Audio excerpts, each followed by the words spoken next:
Assalamualaikum warahmatullahi wabarakatuh. Bismillahirrahmanirrahim. Alhamdulillahirabbil alamin wa bihi nasta'in ala umuri dunya waddin. Wa nashhadu an la ilaha illallah wahdahu la syarika la wa asyhadu anna Muhammadan abduhu wa rasuluhu la nabiyya ba'da. Wa nusalli wa nusallim ala nabiyyina Muhammad wa ala alihi wa sahbihi wa man sara ala nahjihi bi ihsanin ila yaumiddin wa ba'd. Jamaah yang Allah muliakan, alhamdulillah kita bersyukur kepada Allah Subhanahu wa taala. Kita kembali bertemu pada kesempatan kali ini, dan marilah kita memulai dengan meminta pertolongan kepada Allah Subhanahu wa taala agar Allah membantu kita, menolong kita untuk mendapatkan ilmu yang bermanfaat, mendapatkan keberkahan, mendapatkan taufik dari Allah Subhanahu wa taala, sehingga kita bukan hanya bisa belajar tapi juga bisa mengamalkan ilmu yang kita dapatkan dan mendapatkan ilmu yang bermanfaat, bisa kita manfaatkan. Karena banyak orang, mungkin salah satunya kita, yang diberikan taufik oleh Allah untuk belajar, tapi masih kesulitan untuk memanfaatkan ilmu tersebut di saat kita butuhkan dalam kehidupan kita sehari-hari.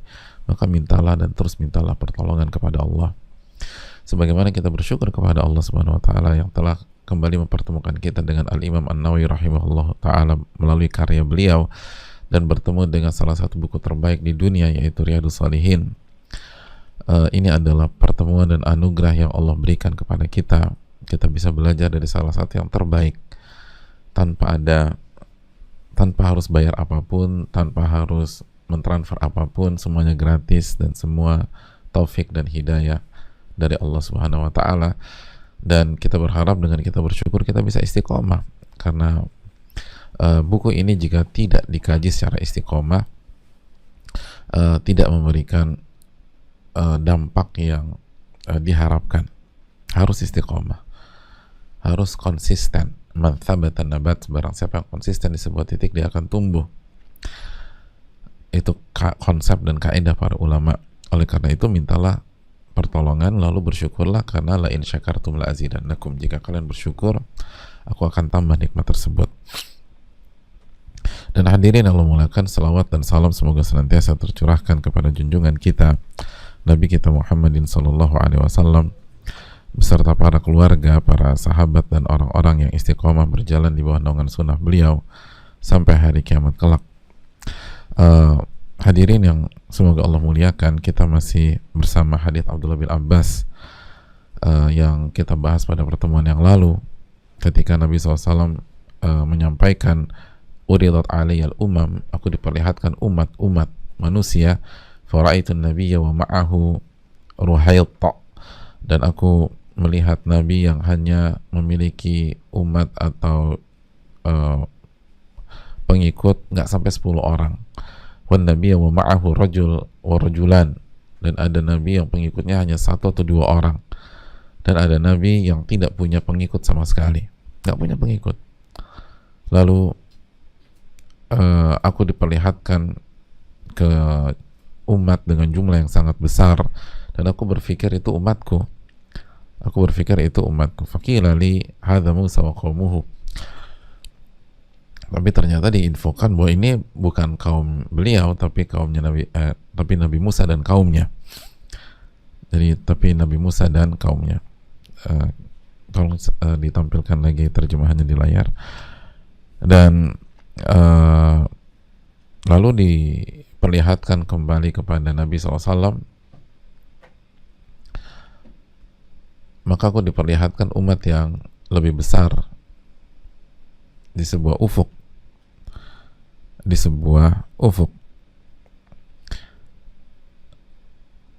Lalu diperlihatkan ke ufuk yang lain, dan ternyata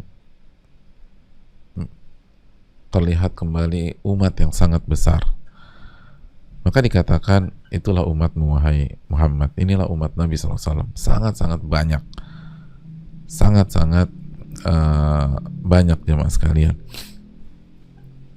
Oleh karena itu tidak heran bahwa para ulama kita mengatakan bahwa umat Nabi SAW adalah, atau Nabi SAW adalah Nabi dengan umat terbanyak.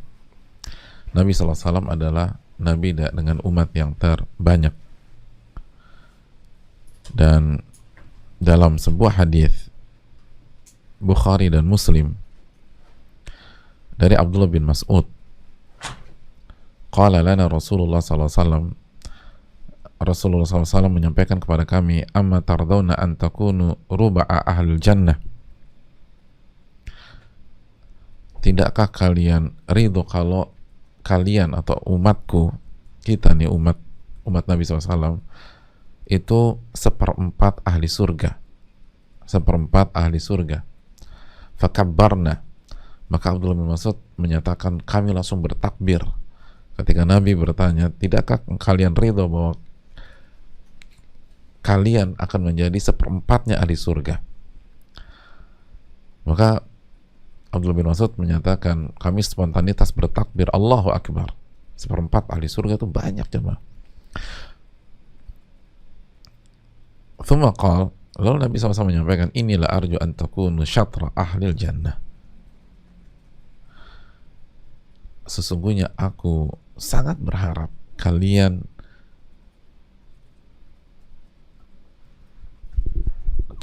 mencapai setengahnya ahli surga. Allah, setengahnya ahli surga,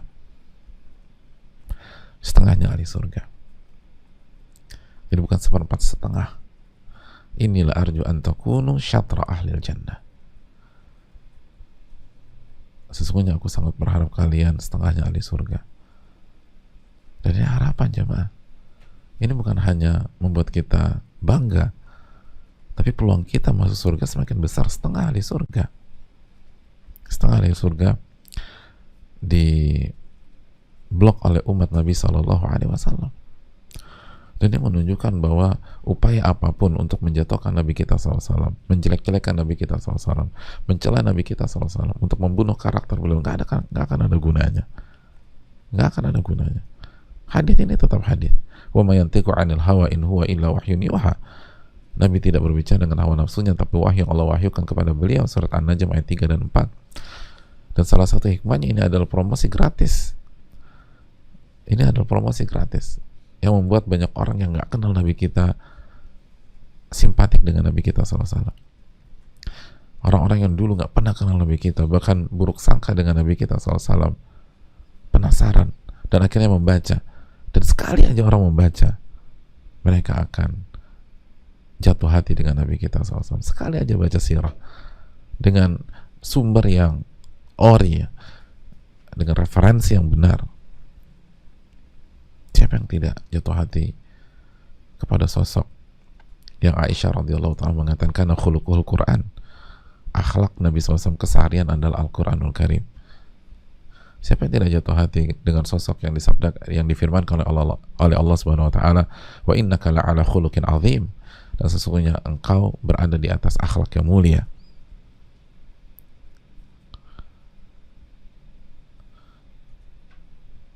Ini luar biasa jemaah sekalian Allah. Siapa yang tidak terpukau dengan sosok yang konsepnya adalah man kana yu'minu billahi wal yawmil akhir falyaqul khairan aw liyasmut. Barang siapa yang beriman kepada Allah dan hari akhir hendaknya berkata baik atau diam. Wa man kana yu'minu billahi wal yawmil akhir falyukrim jarah. Barang siapa yang beriman kepada Allah dan hari akhir maka muliakan tamunya. Yang punya konsep wa man kana yu'minu billahi wal yawmil akhir, barang siapa yang beriman kepada Allah dan hari akhir, falyukrim dhaifahu, maka muliakan tamunya.